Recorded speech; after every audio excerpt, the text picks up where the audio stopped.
Ya, jadi materi kita ini pada hari ini adalah nanti saya akan mengulas beberapa konsep ya yang akan digunakan dalam pembahasan homomorfisme natural pada ring. Jadi ini yang akan kita bahas pada hari ini adalah homomorfisme natural pada ring. Nah, nanti juga kita akan bahas ini sifatnya bagaimana, apakah dia injektif, apakah dia surjektif, atau kernelnya itu apa, begitu ya. Nah, jadi ini sebelumnya mau kita bahas dulu mengenai beberapa konsep ya yang akan digunakan. Ini yang pertama itu adalah ring faktor. Itu ring faktor itu seperti apa sih? Jadi ada ring R, misalkan diketahui R itu adalah ring, kemudian I adalah ideal. Ya, jadi ingat bahwa mengapa I-nya harus ideal gitu ya. Jadi agar nanti R modulo I ini yang merupakan himpunan semua koset-koset kiri dari I di R. Di sini R ditambah I ya. R-nya anggota R. Ini akan membentuk ring faktor. Oke, selanjutnya kita ingat lagi operasinya apa. Begitu ya. Jadi kalau diperhatikan di sini, ini anggota dari himpunan ini adalah himpunan-himpunan. Ya, di sini himpunan apa ini? Himpunan koset ya, himpunan koset kiri. Kenapa koset kanan gitu ya? Nah, karena koset kiri dengan koset kanan itu akan sama saja karena kalau R itu ring, maka R itu adalah grup Abel terhadap operasi penjumlahan. Dan setiap subgrupnya, karena I ideal kan I juga subgrup ya, merupakan subgrup normal yang koset kiri dan koset kanannya sama. Jadi ini mau ditulis I ditambah R ya sama saja gitu ya. Selanjutnya, operasi apa sih yang diterapkan di himpunan ini sehingga himpunan ini akan menjadi ring faktor? Ya, diperhatikan lagi bahwa ring ini adalah suatu himpunan yang memiliki dua operasi biner dengan syarat-syarat tertentu, dia akan menjadi ring. Nah, operasinya apa? Yang pertama itu operasi penjumlahan. Ya, di sini penjumlahan dua koset itu bagaimana? Jadi bagaimana sih cara kita menjumlahkan koset kiri dari I yang memuat R1 dengan koset kiri dari I yang memuat R2? Ini sama dengan apa? Sama dengan apa? R1 tambah R2 plus I. Oke. Jadi betul ya. Jadi koset kiri dari I yang memuat R1 apabila dijumlahkan dengan koset kiri yang memuat R2 itu didefinisikan sebagai koset kiri yang memuat R1 ditambah R2. Nah, kita mungkin ambil contoh ya supaya ingat lagi gitu. Nah, misalkan kita punya ring Z, kemudian kita punya ideal 3Z, gitu kan. Ini anggotanya apa saja? 0 ditambah 3Z, kemudian 1 ditambah 3Z, kemudian 2 ditambah 3Z. Oke. Bagaimana kalian, ini kan anggotanya ada 3 ya. Kenapa kok nggak ada 3 ditambah 3Z? Karena 3 ditambah 3Z itu sama dengan 0 ditambah 3Z, karena 3 itu ada di sini. Ya. Jadi 0 ditambah 3Z itu kan anggotanya adalah, ya saya tulis sedikit saja ya, 3-303 gitu ya. Kemudian nanti ada 1 ditambah 3Z, ini adalah -2, 1, 4. Ya. Kemudian satu lagi 2 ditambah 3Z itu adalah negatif 1, kemudian 2, kemudian 5, dan seterusnya. Nah, kenapa nggak ada 3 ditambah 3Z? Karena 3-nya sudah ada di sini. Ya, 3 ditambah 3Z itu adalah koset kiri dari 3Z yang memuat 3. Nah, sudah ada di sini, sudah ada di 0 ditambah 3Z. Bagaimana kalian menambahkan 1 bar ditambah 2 bar? Atau ini kita tulis 1 bar ya, yang ini kita tulis 0 bar, yang ini 1 bar, yang ini 2 bar. Bagaimana kalian menjumlahkan 1 bar ditambah 2 bar? Hasilnya apa? 0 bar. 0 ya. Sebetulnya kan ini sama dengan koset kiri yang memuat 1 ditambah 2. Koset kiri yang memuat 3. 3 itu ada di sini. Nah ini. Ya, sama dengan 0 bar. Nah, jadi seperti itu ya. Kemudian bagaimana dengan operasi perkaliannya? Di sini coba kita kembali ke sini. Di sini sudah ada operasi penjumlahan 2 koset. Bagaimana dengan operasi perkaliannya? Bagaimana kita mengalihkan R1 ditambah I dikali dengan R2 ditambah I? Ini hasilnya apa?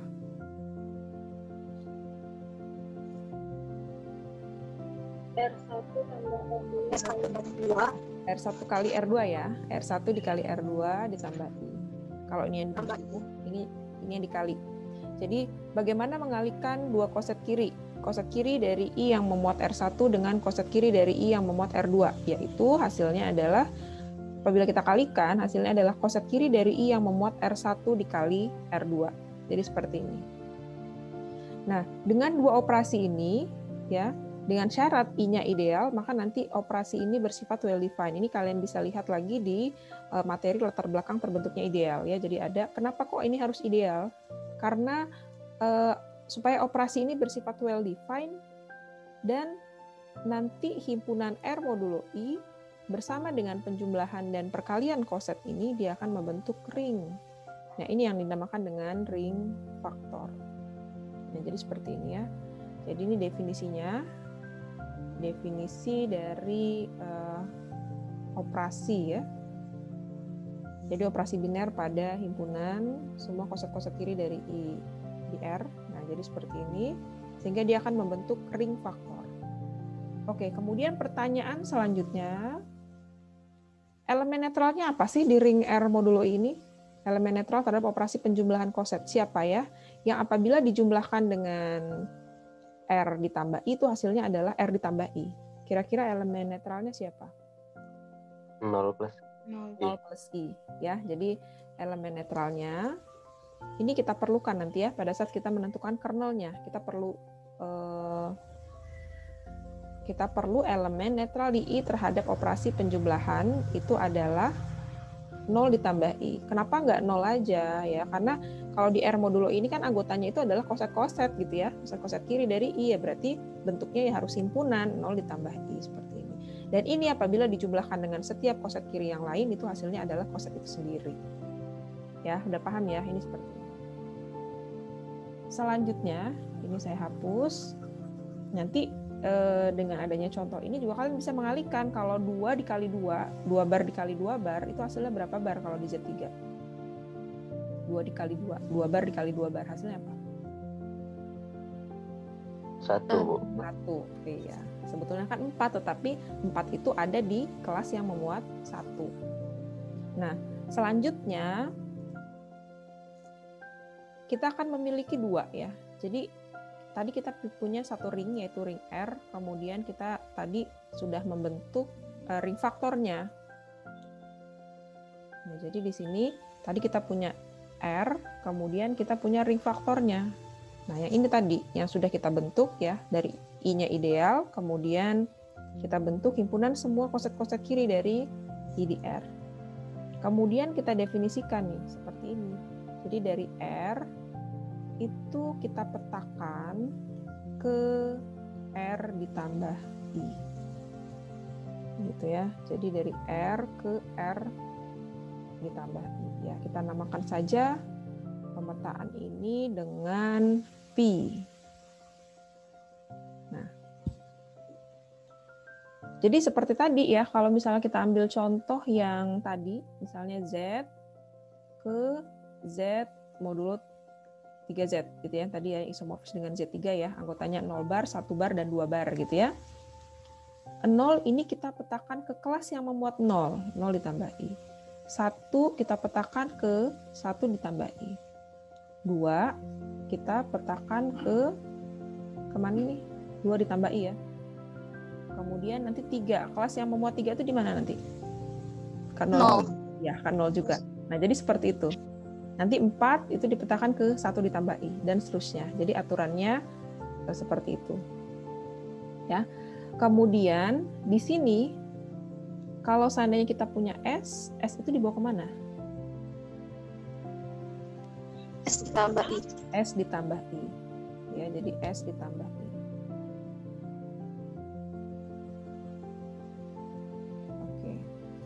Nah, kita membuktikan bahwa Pi yang kita definisikan ini, apakah dia merupakan homomorfisme ring atau bukan ya? Karena kita tahu di sini ring ya. Ini ring, kemudian ini juga ada ring faktornya yaitu R modulo I. Selanjutnya kita akan menunjukkan bahwa Pi ini merupakan homomorfisme ring.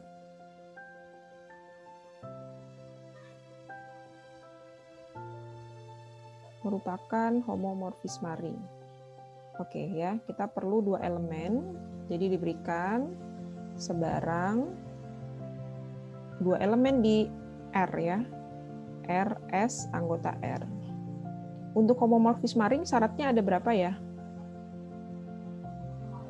Dia itu merupakan injektif. Bukan. Syarat homomorfisme ring. Jadi nanti PR ditambah S sama dengan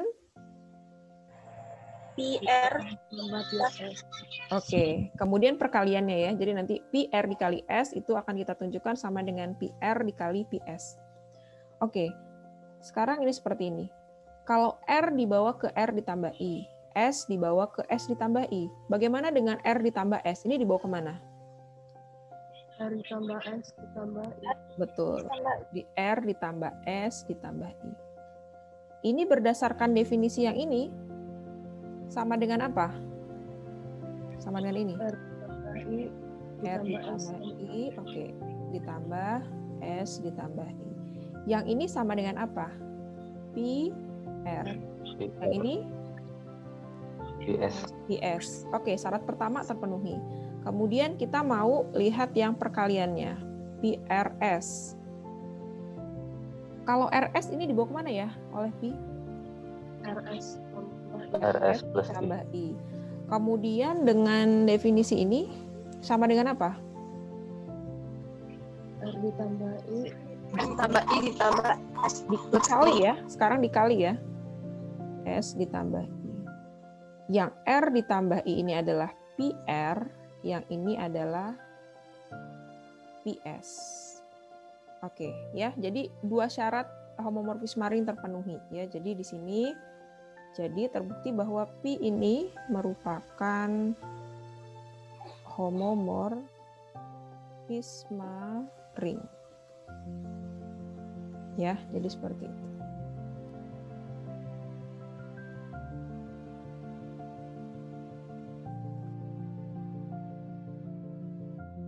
Kemudian bagaimana dengan kernelnya ya? Jadi kernel dari suatu homomorfisme itu adalah anggota dari domain ya, himpunan semua anggota dari domain yang dipetakan ke 0 ya. Tadi kita tulis kembali. Jadi tadi P itu dari R ke R modulo I dengan R-nya ini dibawa ke kelas yang memuat R ya. Jadi koset kiri dari I yang memuat R. Jadi seperti ini. Kemudian bagaimana dengan kernel dari P? Kernel dari P itu anggotanya R atau anggotanya R modulo I? Kernel. Nah, jadi anggota R. Iya, betul ya. Jadi ini adalah anggotanya R. Di sini, dia ada di sini.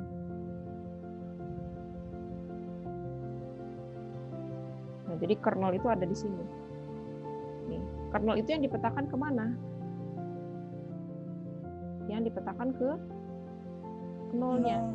Iya, dipetakan ke nolnya. Nah, itu tadi yang ditanyakan di awal. Ini ada R modulo I. Nolnya ini siapa? Nolnya ini siapa? 0 plus 0 ditambah I. Ya, tentu saja di sini nanti ada 0 di dalamnya. Ini tadi himpunan apa ini? Ini adalah kernel dari P. Ya, ini adalah P. Nah, jadi yang dipetakan ke nolnya R modulo I. Nolnya R modulo I tadi adalah 0 ditambah I. Oke, jadi kita tulis di sini kernel P ini adalah R anggota R yang dipetakan oleh P ke nolnya R ditambah I, yaitu 0 ditambah I. Gitu ya. Kernelnya R modulo I maksudnya ya, yaitu 0 ditambah I. Jadi yang dipetakan ke 0. Jadi kernel itu yang dipetakan ke 0.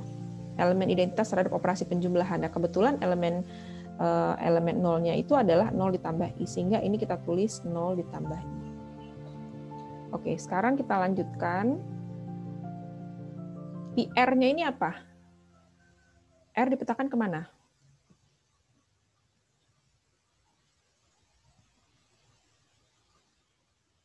R dipetakan ke R plus I. R plus I. Jadi ini R plus adalah I. R ditambah I. 0 ditambah I itu kan kita menjumlahkan 0 dengan setiap anggota I gitu kan ya. Ya kan berarti hasilnya tetap aja I. Betul nggak? Seperti 0 ditambah 3Z ya kan anggotanya 3Z tuh. Karena kita menjumlahkan 0 dengan setiap anggota dari 3Z. Begitu ya. Nah, kemudian hal ini akan berlaku R ditambah I sama dengan I, ini kalau R-nya juga termuat di dalam I. Gitu. Kemudian R anggota R dan R anggota I, maka ini sama dengan apa? Sama dengan R anggota R dan R anggota I. I itu himpunan bagiannya R. I, betul. Kernel P sama dengan I. Ya, jadi seperti itu. Ya, kernel P ini adalah I. Nah, P inilah yang kita sebut sebagai homomorfisme natural. Dari apa ini? Dari R ke R modulo. Tadi kernel P itu adalah I.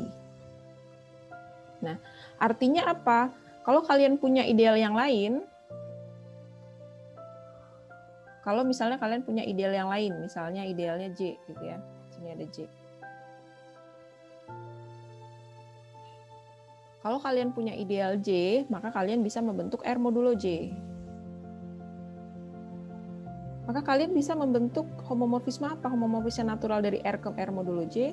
Dari R ini dibawa kemana? R plus J, betul. Nanti kernelnya apa? Misalkan kita ini adalah kernel PJ gitu ya. Kalau yang itu PI, misalnya ini adalah PJ. Maka kernel dari PJ itu apa? P indeks J. Kernelnya apa? J. Oke, ya betul ya. Nanti kalau misalnya kalian punya kernel K, maka nanti kalian bisa bentuk ring faktor R modulo K. Kernelnya apa? Ya K. Definisinya apa tadi? R dibawa ke R ditambah K. Jadi tergantung yang di bawahnya ini, ya. Jadi koset kiri dari siapa? Kalau misalnya ini J, ya berarti kan koset kiri dari J, seperti itu. Nah, inilah yang dinamakan dengan homomorfisme natural pada suatu ring.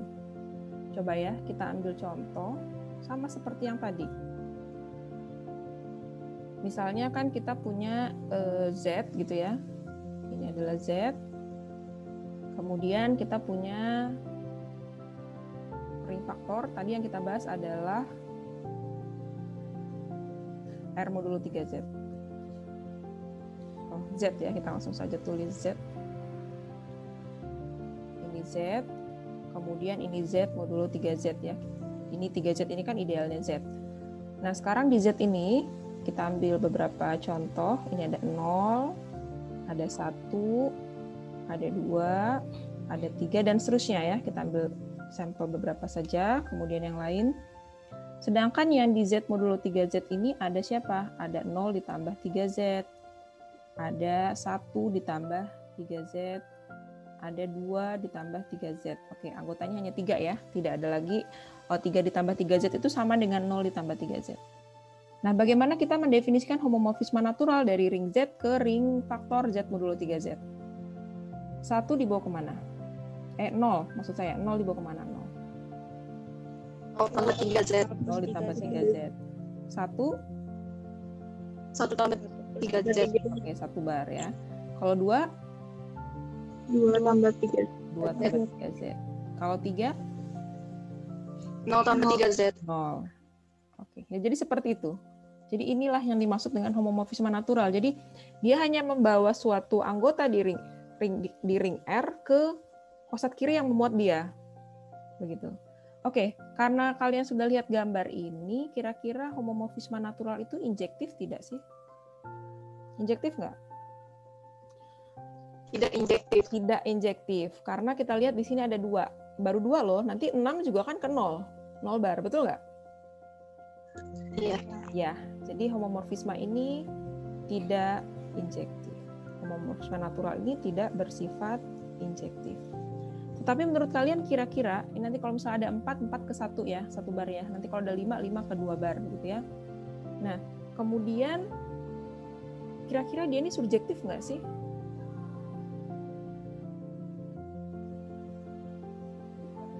Kalau surjektif itu berarti setiap Surjektif, Bu. ya, surjektif ya. Subjektif, Bu. Oke, surjektif ya.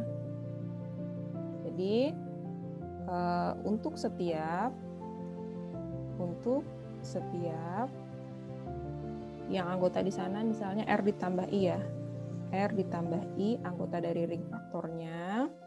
Kira-kira siapa nih prapetanya nih? Yang apabila dipetakan oleh pi hasilnya R ditambah I.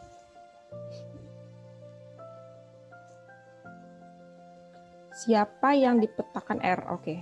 Terdapat R anggota R sehingga pi dari R itu sama dengan R ditambah I.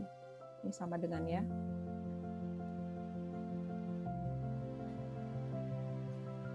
Nah, karena setiap kita mengambil misalnya ada S ditambah I, siapa prapetanya ya S. Kalau misalnya K ditambah I, ya siapa prapetanya K? Nanti kan K kalau dipetakan oleh pi hasilnya adalah K ditambah I. Jadi kesimpulannya homomorfisme natural ini bersifat surjektif. Jadi pi ini adalah homomorfisme yang surjektif. Oke, jadi homomorfisme natural tadi ya, jadi dari suatu ring, kemudian apabila kita punya ideal, kita bisa membentuk ring faktor. Nah, kita memiliki homomorfisme natural dari ring ke ring faktornya. Bagaimana caranya? Dengan cara memetakan R untuk setiap anggota R ke koset kiri dari I yang memuat R. Telah kita tunjukkan tadi bahwa pi ini merupakan homomorfisme ring, kemudian kernelnya adalah I dan homomorfisme ini bersifat surjektif. Karena dia tidak injektif, maka pi ini bukan isomorfisme. Ya, kalau isomorfisme kan harus injektif dan surjektif ya, harus bijektif. Oke, ada pertanyaan sampai di sini? Ini yang dinamakan dengan homomorfisme natural pada ring ya, dari suatu ring ke ring